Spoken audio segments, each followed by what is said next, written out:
Ekhokele iphulo lokucoca izibhedlele zephondo laseMpumalanga, inkulu baphathiswa uRefilwe Mthweni Tsiphane uxhalabile ngokungacoceki kwezinye zezibhedlele kweli phondo. Uqale kwisibhedlele saseRob Ferreira nesiseMbombela, nalapho bafike bacoca baze batyala nemithi.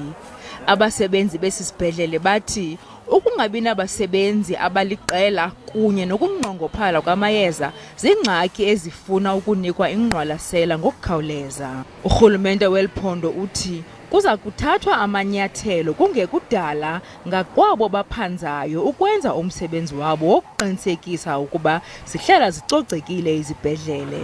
Isebe lemisebenzi yoluntu liza kuqesha abasebenzi abangama300 nabaza kucoca izibhedlele.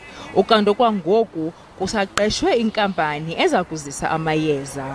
Kule veki iphelileyo, abanye abahlali bakwilali yaseNkomazi kunye namaqela ezopolitiko iDA neAction SA benze umngcelele oya kwisibhedlele saseShongwe ukuya kuvakalisa izikhalazo zabo ngococeko kumagumbi okulinda.